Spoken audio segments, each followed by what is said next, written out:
जय माता दी मित्रों, हमारे YouTube चैनल में आपका हार्दिक स्वागत है।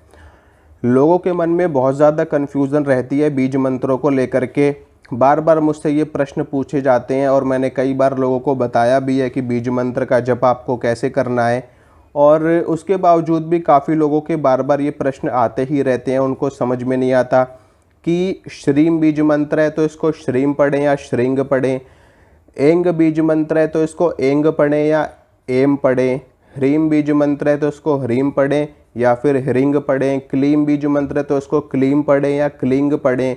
इसी प्रकार से माँ दुर्गा का बीज मंत्र है दुम, इसको दुम पढ़ें या दुंग पढ़ें, हंग है हम पढ़ें या हंग पढ़ें। तो बहुत ज़्यादा कन्फ्यूज़न इस चीज़ को लेकर के है साधकों के बीच में, भक्तों के बीच में, कि इन बीज मंत्रों का उच्चारण कैसे किया जाए, कौन सा बीज मंत्र का उच्चारण सही है, कौन सा गलत है, या फिर दोनों ही सही है। तो यहाँ पर मैं आपको बीज मंत्रों के उच्चारण से पहले एक छोटी सी आपको कथा बताना चाहता हूँ। देखिए, रत्नाकर नाम का एक डाकू था, ठीक है, और बहुत ही भयंकर डाकू था, बहुत ही भयंकर उसके पाप कर्म थे। तो नारद जी ने उसके पाप कर्मों को कम करने के लिए और उसको मोक्ष प्रदान करने के लिए, उसको ज्ञान देने के लिए रत्नाकर डाकू को भगवान श्री राम का मंत्र प्रदान किया था, राम, ठीक है। लेकिन उसके पाप कर्म इतने ज़्यादा थे, और अपने पाप कर्मों के प्रभाव से और अपने ज्ञान ना होने के कारण, यानी कि उसको ना तो वेदों का ज्ञान था, ना उसको किसी भी तरह के ग्रंथों का ज्ञान था, पुराणों का ज्ञान था, ना ही उसको उपनिषदों का ज्ञान था, ना ही उसको व्याकरण का ज्ञान था, किसी भी चीज़ का ज्ञान नहीं था। और कोई उन्होंने अध्ययन नहीं किया था, कोई उन्होंने किसी भी तरह की चीज़ नहीं करी थी जिससे उनको ज्ञान प्राप्त हो सके या कुछ भी ऐसा कुछ हो, क्योंकि वो डाकू थे।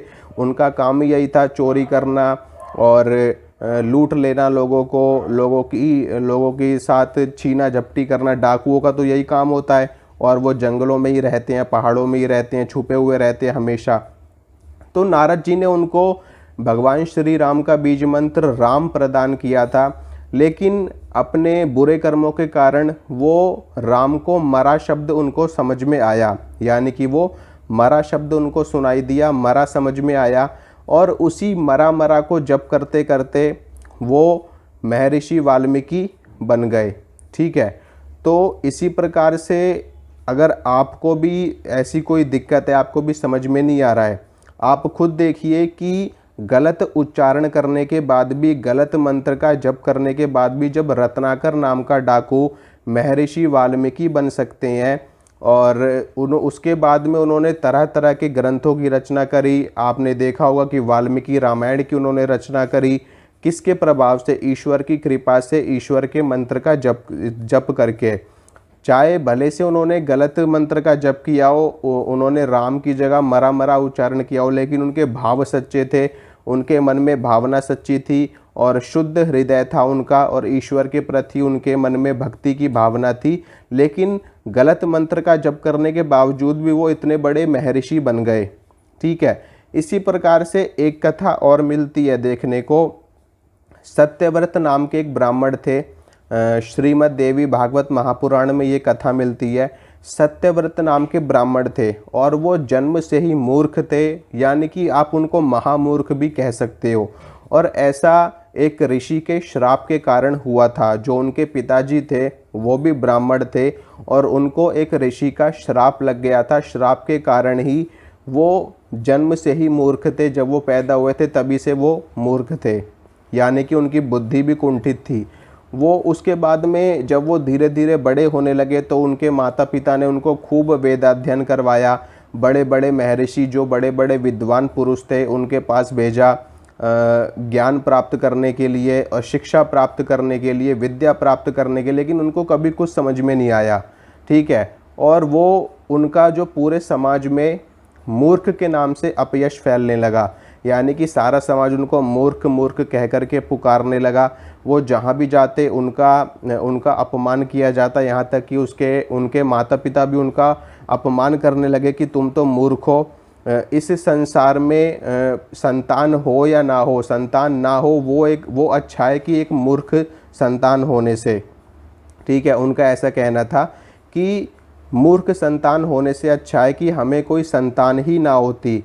इस तरीके से तरह तरह के अपमानजनक शब्द सुने उन्होंने अपने माता पिता से, हमेशा सदैव सुनते ही रहते थे। बाकी वो कहीं भी जाते थे लोग उनका मजाक उड़ाते थे, उनको मूर्ख बोलते थे, उनको बुद्धिहीन बोलते थे, उनको विवेकहीन बोलते थे। तो इन सारी चीज़ों को सुनते सुनते उनके मन में, उनके हृदय में वैराग्य उत्पन्न हो गया और वो वन में चले गए।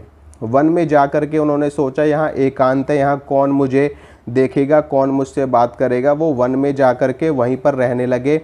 जो कुछ भी उनको मिल जाता था खाने के लिए, फल फूल, पौधे, पत्ते, जड़ इत्यादि जो कुछ भी मिलता था वो उसी को ग्रहण करते रहे। उसी को ग्रहण करते करते उन्होंने एक नियम बना लिया कि मैं ना कभी झूठ नहीं बोलूँगा, मैं हमेशा सत्य बोलूँगा। सत्य बोलने के कारण उनका नाम सत्यव्रत पड़ गया। ठीक है, और जो उस वन के आसपास जो गांव थे, जो ग्रामीण लोग थे, वो उनमें उनका यश फैलने लगा कि इस वन में एक ब्राह्मण रहते हैं और उनका नाम सत्यव्रत है। वो कभी भी असत्य भाषण नहीं बोलते, वो हमेशा सत्य बोलते हैं। इस तरह से उनका यश चारों तरफ फैलने लगा। उसके बाद में एक बार जंगल में, वन में एक निषाद घूम रहा था शिकार करते हुए। उसने एक सूअर को एक तीर मार दिया था और वो सूअर घायल हो चुका था बुरी तरीके से, उसके शरीर से रक्त की धारा बह रही थी और वो सूअर उन्हीं सत्यव्रत ब्राह्मण के पास से गुजरने लगा, जहाँ पर वो अपनी छोटी सी एक कुटिया झाड़ फूस की, जैसा उनको समझ में आया वैसे बना करके उसमें रह रहे थे। जैसा भी उन्होंने झोपड़ी वगैरह बनाई थी अपनी, उसी में वो रह रहे थे।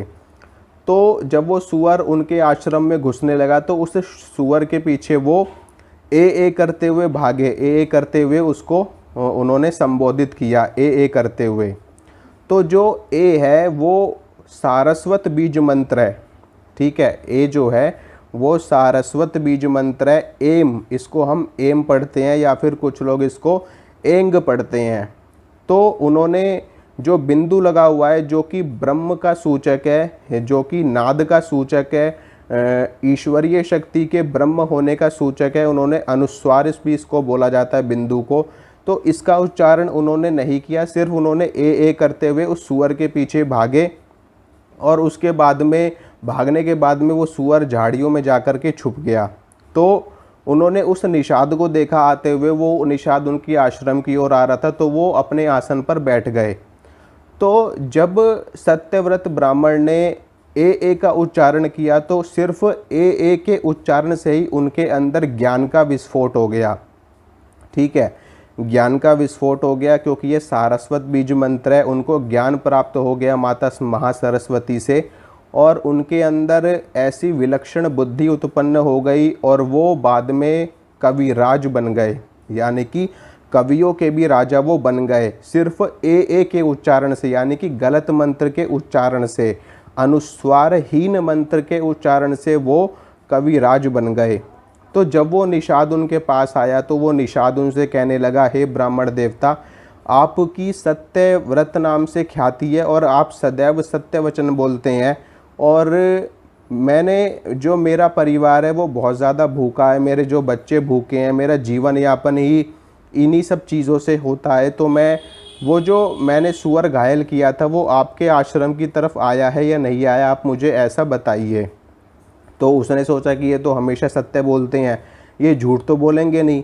तो वो भी बड़े धर्म संकट में पड़ गए कि अगर मैं सत्य बोल दूंगा तो ये उस घायल सूअर को मार देगा और हिंसा करेगा, उसकी मृत्यु हो जाएगी और इसका जो पाप है वो मेरे सर पे लगेगा, और अगर मैं इससे झूठ बोलता हूँ तो जो मेरा सत्यव्रत का धर्म है वो खंडित हो जाएगा। तो ऐसे में क्या किया जाए, वो ऐसा सोचने और विचारने लगे। और माता सरस्वती की कृपा से जो उन्होंने बीज मंत्र का जप किया था, उनके मन में एक ऐसी भावना आई, उन्होंने उस निषाद से सिर्फ एक वचन बोला कि जो देखने वाली आँख है वो बोलती नहीं है और जो बोलने वाली ज़ुबान है वो देखती नहीं है। इतना बोलने के बाद में वो निषाद उनकी बात सुन करके वापस लौट गया। इस तरीके से ना तो उनका जो सत्यव्रत का उनका संकल्प था वो टूटा और ना ही उस जीव की मृत्यु हुई। और वो जीव भी बच गया और उनका जो धर्म था वो भी बना रहा, उनका जो व्रत था, संकल्प था, वो भी बना रहा। तो इस कहानी का, इस कथा का जो आशय है वो ये है कि गलत बीज मंत्र के उच्चारण से भी वो इतने बड़े महान कवि बन गए और कविराज बन गए, कवियों के राजा बन गए। और जो रत्नाकर नाम का डाकू था वो गलत मंत्र के उच्चारण से भी महान ऋषि बन गए। महर्षि वाल्मीकि के नाम से उनकी ख्याति इस संसार में लोग आज भी जानते हैं उनको। तो जब गलत मंत्र का ये प्रभाव हो सकता है तो सही मंत्र के उच्चारण से क्या प्रभाव देखने में मिलेगा। तो इससे जो हमें सीख मिलती है वो ये है कि गलत, भले से हम गलत मंत्र का उच्चारण करते हो, लेकिन ईश्वर के प्रति अगर हमारे मन में सच्ची भावना है, सच्ची श्रद्धा है, तो हमें ईश्वर का साक्षात्कार अवश्य होता है और भगवान के दर्शन हमें अवश्य प्राप्त होते हैं और जो हमारी मनोकामना है वो भी अवश्य ही पूरी होती है। अब ऐसे में बात आती है मंत्र की कि मंत्र का जप कैसे किया जाए, श्रीम पढ़ें या श्रृंग पढ़ें। देखिए, आपके गुरु, आपके टीचर जिनसे भी आपने मंत्र प्राप्त किया है वो आपको जैसे भी मंत्र प्रदान कर देते हैं। अगर वो आपको श्रीम मंत्र प्रदान करते हैं तो आपको श्रीम का उच्चारण करना चाहिए। अगर वो आपको ह्रीम बोलते हैं तो ह्रीम का उच्चारण करना चाहिए। अगर वो आपको ह्रिंग बोलते हैं तो ह्रिंग पढ़ना चाहिए। मतलब कि वो जैसा मंत्र आपको प्रदान कर रहे हैं, सही गलत, चाहे वो श्रीम बोल रहे हो, चाहे वो श्रृंग बोल रहे हो, जैसे भी उन्होंने मंत्र को सिद्ध किया है, ठीक है, चाहे श्रीम का उच्चारण करके किया हो, चाहे श्रृंग का उच्चारण करके किया हो, आपको वैसे ही उस मंत्र का जप करना चाहिए। उसी से आपको लाभ प्राप्त हो जाएगा, उसी से आपकी मनोकामना पूरी हो जाएगी, उसी से आपको सिद्धि प्राप्त हो जाएगी। तो आपको बिल्कुल भी नहीं सोचना है। बाकी अगर आप इसको जानना चाहते हो बहुत ही ज़्यादा गहराई के साथ में, तो इसके लिए आपको पूरा का पूरा व्याकरण सीखना पड़ेगा, ठीक है। इसमें आपको स्वर सीखने पड़ेंगे, व्यंजन सीखने पड़ेंगे, अनुस्वार, अनुनासिक आपको सीखना पड़ेगा। और शब्द के ऊपर जो मात्रा लगती है, जिसको हम अनुस्वार बोलते हैं, बिंदी बोलते हैं, वो उसमें अंगा का साउंड आएगा कि माँ का साउंड आएगा, और वो बहुत ज़्यादा जटिल आपके लिए हो जाएगा, आपको समझ में नहीं आएगा। इसीलिए कहा जाता है कि आपके जो टीचर हैं, आपके जो गुरु हैं, जो आपके योग्य आचार्य हैं, योग्य ब्राह्मण हैं, वो आपको जैसे मंत्र दे रहे हैं आप वैसे ही उसको स्वीकार कर लो। चाहे गलत दें, सही दें, कुछ भी दे, वो आपको कुछ भी शब्द आपको बताएं, ठीक है। अगर वो आपको मान लो नवारण मंत्र दे रहे हैं और नवारण मंत्र में उन्होंने एम ह्रीम क्लीम चामुंडाई विच्चे ऐसे आपको दिया है तो आपको ऐसे ही इस मंत्र का जप करना चाहिए। अगर उन्होंने आपको एंग ह्रींग क्लींग चामुंडाई विच्चे ऐसे आपको मंत्र दिया है तो आपको ऐसे ही पढ़ना चाहिए। अगर उन्होंने आपको एंग बोला है तो आपको एंग पढ़ना है। अगर उन्होंने आपको एम बोला है तो आपको एम पढ़ना है, क्योंकि जैसे उन्होंने मंत्र का जप करके मंत्र को सिद्ध किया है, मंत्र का प्रभाव भी वैसा ही आपके सामने प्रकट होगा, ठीक है। तो आपको इस विषय में ज़्यादा नहीं पढ़ना है, दोनों ही सही है। श्रीम भी सही है, श्रृंग भी सही है, एम भी सही है, एंग भी सही है, ह्रीम भी सही है, ह्रिंग भी सही है, क्लीम भी सही है, क्लिंग भी सही है, ठीक है। दुम भी सही है, दुंग भी सही है। तो आपको जैसे आपके टीचर बताते हैं या जैसे भी आपको सही लगे आप वैसे जप करिए। मंत्र में अगर आप बिंदी का उच्चारण नहीं भी करेंगे तो भी आपको सफलता मिलेगी। बस मन में भावना शुद्ध होनी चाहिए, सच्ची श्रद्धा, सच्ची आस्था के साथ अगर आप जप करेंगे तो आपको अवश्य सिद्धि लाभ प्राप्त होगी। तो अगर आपको ये जानकारी अच्छी लगी है तो वीडियो को लाइक कीजिए, वीडियो को शेयर कीजिए, चैनल को ज़्यादा से ज़्यादा सब्सक्राइब करिए ताकि मैं जो भी वीडियो डालूँ उसकी नोटिफिकेशन आपको तुरंत मिल सके। मिलूँगा आपसे अगली वीडियो में। जय माता दी।